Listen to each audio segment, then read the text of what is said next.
we're back to our village, trying to get the Mountain Men achievement, which is for 50, sustained population of 50 for 20 years. So we've basically just gotten to that population of 50, so now we're just trying to grow it a bit bigger and sustain it for 50 years. So make a couple more houses just to get a population at least a bit above 50, so that way in case of death and stuff, in old people, we won't go under unexpectedly. So yeah, that's our number one goal, is just to continue to grow our population a bit and make sure we have enough food as well too. And so our next step was also to make a herbalist, because as we can notice, our health is down to four little hearts, which is unfortunate for the people, because we want healthy people. And yeah, there really haven't been any health thingies, no herbalist, no doctor, so thought I'd give them something at least at this point. Not that I know exactly what health does, but we'll pretend like it's super helpful. It probably is helpful, but yeah, at this point I haven't seen the effects too much. So yeah, we made him, and we got our herbalist ready to go, which is good for us. And next is to expand across the river. This has been a long-awaited step. Only took us many years, but we are building our bridge. And there it is.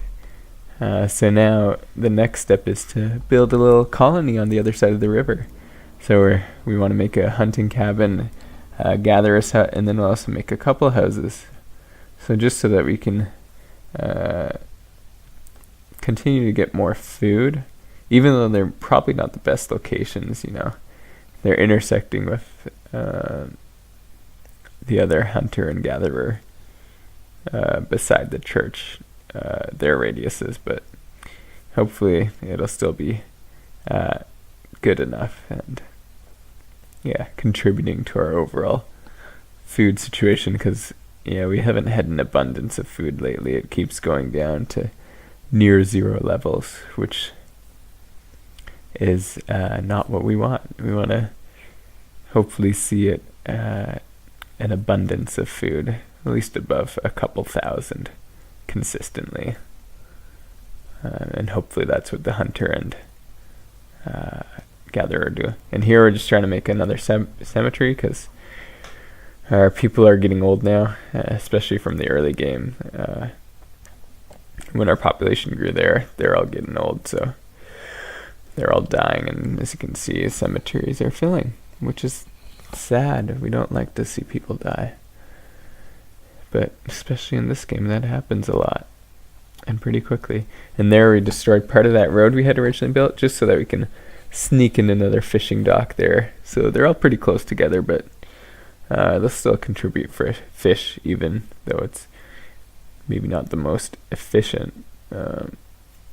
It'll do for us at the time being, and slowly but surely making houses every so often, just to continue to get that population slowly growing, but not too rapidly, so that we can ensure that we have good enough food supplies, as we always talk about. But things like firewood, tools, and clothes, we have had an abundance of those throughout pretty much this entire game. So that has been very good for us. So we haven't had to worry about building any more of those kind of structures. Just food and houses, basically, is what we've been focusing on since the start, which does help to simplify the game. And as you saw before, we made another fishing dock. So yeah, more fishing docks. We got 4 of them now. Lots of fishermen. And we like our fish. And I also just like fishermen because they don't take up as much space, and they don't have that giant radius. So you can put a lot more in a small area, which is good for us because we're trying to be compact. And here we're finally being concerned about people's health again. So I guess they deserve to have a hospital, have a doctor for them. Or right in the middle of town is I think a good location for that. So slowly but surely being built, getting the resources for it. Although I think we are pretty low on iron, but that's okay. Eventually we'll get enough for that. And yeah, I think that's where we'll leave it for this episode. Our hospital almost finished and our town expanding.